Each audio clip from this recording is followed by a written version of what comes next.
संत योसेफ जिन्हें प्रभु यीशु ने पिता कहकर बुलाए। ग्रेटर ग्लोरी ऑफ गॉड में आपका स्वागत है। मैं हूं फादर जॉर्ज मेरी क्लैरेट। हम इन दिनों संत योसेफ के बारे में मनन कर रहे हैं। पिछले 4 दिन हम उनके बारे में गहराई से जानने और उनके समान जीने का प्रयत्न हमने करते आया है। आज के ये 5वें दिन हमारे लिए मनन चिंतन के लिए आज का हमारा विषय है संत योसेफ, पवित्र कलीसिया का संरक्षक एवं पिता। यदि मैं आपसे पूछूं कलीसिया क्या है तो आपका क्या उत्तर होगा?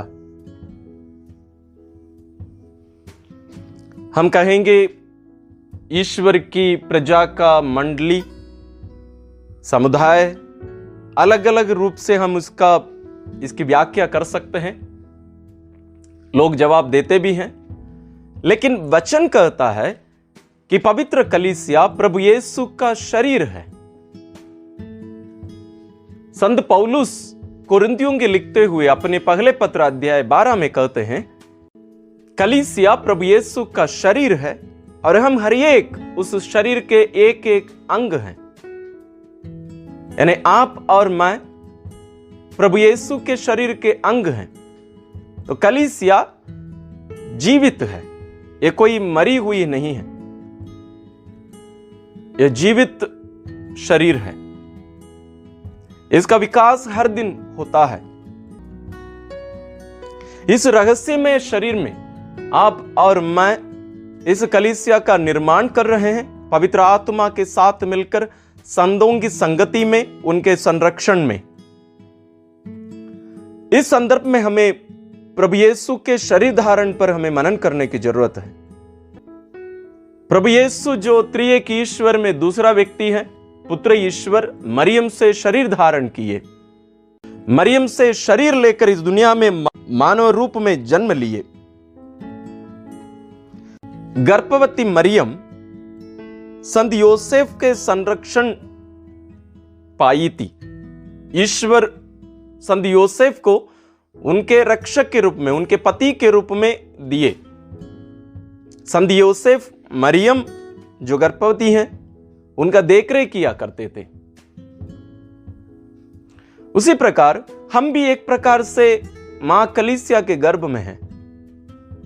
जरूर दोनों हम कार्य भी कर रहे हैं, साथ ही हमारा भी निर्माण हो रहा है। हम प्रभु यीशु के रूप को धारण कर रहे हैं। ईश्वरीय जीवन को ग्रहण करके, ईश्वरीय जीवन के सहभागी होकर प्रभु यीशु के समान हम बनाए जा रहे हैं।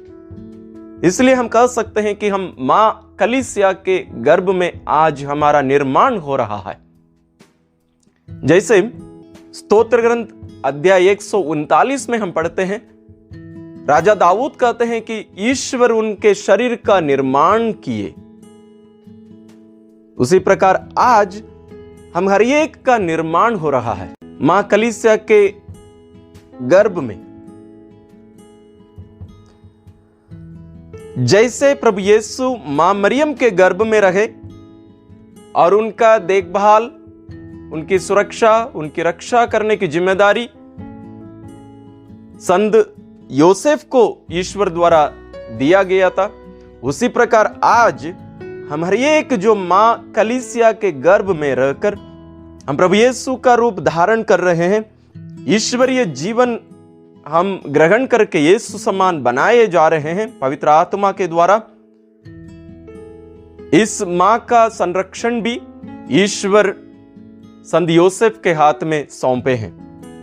दूसरी बात हम देखते हैं कि यीशु का जन्म बेतलहम में हुआ था। बेतलहम शब्द का अर्थ है रोटी का घर। प्रभु यीशु जो स्वर्ग से उतरी रोटी है, जीवंत रोटी है, वो हमें अपने आप से पोषित करते हैं, अपने शरीर और रक्त से हमें पोषित करते हैं। वो बेतलहम में जन्मे। इस संदर्भ में हमें पुराने विधान का एक योसेफ जो याकूब का पुत्र हैं, उन्हें हमें याद करने की जरूरत है। आपको जरूर याद होगा, योसेफ 12 भाइयों में से एक थे, 11वां भाई। उनको उनके भाई लोग नफरत करते थे और उन्हें बेच दिए, और जो खरीदे उन्हें व्यापारी लोग उन्हें मिस्र में फिरौन राजा कुछ समय बाद उन्हें देखरेख करने के लिए, यानी बंदोबस्त करने के लिए, धान एकत्र करने के लिए, रोटी देखरेख करने के लिए, यानी लोगों को खिलाने की जिम्मेदारी संत योसेफ को दी गई थी। यानी वहां धान बचाए रखने का कारण यह था कि वहां अकाल पड़ने वाला था। बंदोबस्त करने का, भोजन लोगों को खिलाने का बंदोबस्त करने की जिम्मेदारी उस योसेफ को दिया गया था पुराने विधान में। और इस नए विधान में हम एक योसेफ को देखते हैं। ईश्वर उन्हें निर्धारित करते हैं, उन्हें नियुक्त करते हैं लोगों को रोटी खिलाने के लिए। ये कोई साधारण रोटी नहीं, बल्कि स्वर्ग से उतरी जीवंत रोटी।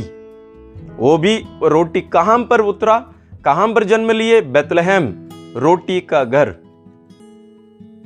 देखिए, आज भी संत योसेफ एक कार्य संपन्न करते हैं, जारी रखते हैं। कलीसिया, जैसे मैंने कहा, प्रभु यीशु का शरीर है।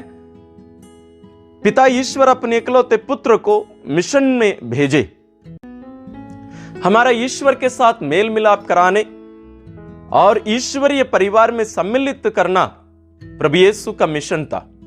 उस मिशन के तहत प्रभु यीशु अपने आप को बलि चढ़ाए, हमें हमारे पापों से छुड़ाए, और उस मिशन कार्यों को, यानी उनके इन कार्यों के फलों को हम हर एक को देने के लिए कलीसिया का निर्माण किया। तो आज कलीसिया प्रभु यीशु का स्थान ग्रहण करके उनके मिशन कार्य आज जारी रखती है। तो इसलिए जैसे संत योसेफ प्रभु यीशु के साथ रहकर उनको तैयार किए, उनकी रक्षा किए, उसी प्रकार आज भी संत योसेफ हमारे साथ रहकर हमें शिक्षा देते हैं, हमारी रक्षा करते हैं, हमें मार्गदर्शन देते हैं एक पिता के रूप में। कलीसिया यात्री है, यात्री कलीसिया है। हम बार बार कहते हैं हम यहां से स्वर्ग की ओर यात्रा कर रहे हैं, ईश्वर के घर की ओर, ईश्वरीय परिवार की ओर, क्योंकि हम वहां जाकर उस ईश्वरीय परिवार में सम्मिलित होने वाले हैं, ईश्वरीय परिवार के सदस्य बनने वाले हैं। तो इस यात्रा में हमारी रक्षा करने के लिए ईश्वर अपने पुत्र प्रभु यीशु के पालक पिता को हमें दिए हैं। हम यीशु को देखते हैं 3 यात्रा में, विशेष रूप से हम उनको याद कर सकते हैं जहां संत योसेफ उनकी रक्षा करते रहे। सबसे प्रथम नासरेत से बेतलहम आना, गर्भवती मरियम के गर्भ में यीशु थे और संत योसेफ उनकी रक्षा करते हुए उनके साथ चले। प्रभु यीशु का जन्म बेतलहम में हुआ, वहां से मिस्र भागना पड़ा। उस यात्रा में भी वो उनकी रक्षा और सुरक्षा करते रहे, संरक्षण देते रहे। उसी प्रकार मिस्र से नासरेत में भी हम उनको देखते हैं बार बार यरूशलेम आना जाना, ईश्वर के मंदिर जाने का। इन सब कार्यों में, इन यात्राओं में संत योसेफ उनका मार्गदर्शक और उनका रक्षक और उनका पिता रहे। वही कार्य आज माता कलीसिया की संतान हम जो हैं, हमारी देखरेख संत योसेफ कर रहे हैं। जैसे मैंने कहा, हम यात्री हैं इस दुनिया में। इसलिए शैतान जो कलीसिया पर आक्रमण करता है, उसको हराने का, उसको नष्ट करने का भी अधिकार ईश्वर संत योसेफ को दिए हैं। ईश्वर अपने इकलौते पुत्र को संत योसेफ के संरक्षण में देने से नहीं हिचके, तो क्या प्रभु यीशु के शरीर रूपी इस कलीसिया को उनके हाथ में, उनके संरक्षण में देने से हिचकेंगे? कदापि नहीं। इसलिए आज हम जो कलीसिया के सदस्य हैं, हमें चाहिए कि हम उनके संरक्षण में जाएं। आज भी कलीसिया बाहरी और आंतरिक दुश्मनों का सामना कर रही है, न केवल बाहर के बल्कि अंदर के ही हम में या अन्य लोगों के द्वारा दुश्मन यानी शैतान आज कलीसिया में घुसा है या बाहर से भी कलीसिया पर आक्रमण करता है, तो इसमें भी संत योसेफ के संरक्षण हमारे लिए बहुत जरूरी है। तो हमें उनके अधीन में जाना, जैसे प्रभु यीशु अपने आप को ईश्वर होते हुए भी संत योसेफ के संरक्षण में आत्मसमर्पण किए, उनके अधीन रहे। हम वचन में पढ़ते हैं प्रभु यीशु, बालक यीशु जाकर उनके माता पिता के अधीन रहे, ईश्वर होते हुए भी। तो आज हमें संत योसेफ और मरियम के अधीन, उनके संरक्षण में रहने सीखना है। और दूसरी बात, प्रभु यीशु हमारे भाई हैं। जी, आप सही सुने, प्रभु यीशु हमारे पिता नहीं हैं। कहीं कहीं हमें सुनने को मिलता है कि यीशु हमारे पिता है। नहीं, वो गलत है। यीशु हमारे पिता नहीं हो सकते हैं। यीशु के पिता हमारा पिता है। उस पिता की संतान हम सब हैं, पिता ईश्वर की। तो यीशु उस ईश्वरीय परिवार के पहलौटे हैं, वे ही पिता ईश्वर के निजी पुत्र हैं। हम सभी गोद लिए गए पुत्र पुत्रियां हैं। तो हमें भी संरक्षण देने के लिए ईश्वर संत योसेफ को नियुक्त किए हैं। तो आज भी संत योसेफ हमारा देखरेख करते हैं, हमारा ख्याल रखते हैं, हमारी रक्षा करते हैं, हमें रोटी खिलाते हैं। साधारण रोटी नहीं, स्वर्ग से उतरी जीवंत रोटी का व्यवस्था संत योसेफ आज भी हमारे लिए करते हैं। तो आइए हम इस महान संत के लिए, जो आज भी कलीसिया का संरक्षण कर रहे हैं, उसकी रक्षा कर रहे हैं, देखरेख कर रहे हैं, उसको ईश्वरीय कार्य में जीने के लिए, ईश्वरीय कार्य करने के लिए हमें प्रेरित करते हैं, मार्गदर्शन देते हैं। उनके लिए धन्यवाद देते हुए कलीसिया के लिए भी हम संत योसेफ के द्वारा ईश्वर से प्रार्थना करें कि हम भी प्रभु यीशु के समान उनके संरक्षण में रहना स्वीकार करें, अपने आप को आत्मसमर्पण करके ईश्वर की इच्छा अनुसार जीने की कृपा ईश्वर हमें दे। इसके लिए हम विशेष प्रार्थना करते हुए ये भी ध्यान में रखें कि हम जो मनुष्य हैं, हम पापी हैं, हम कमजोर हैं, लेकिन कलीसिया पवित्र भी है, क्योंकि वो प्रभु यीशु का शरीर है, प्रभु यीशु इसका शीर्ष है। तो हम पवित्रता में जीने की कृपा हम मांगे, ताकि कलीसिया जो प्रभु यीशु के कार्य को, उनके मिशन को जारी रखने की जिम्मेदारी ली है या दी गई है उन्हें, जिम्मेदारी को निभाने में ईश्वर हमें संत योसेफ के द्वारा मार्गदर्शन, संरक्षण और आशीष प्रदान करें। ईश्वर आप सबों को आशीष प्रदान करें।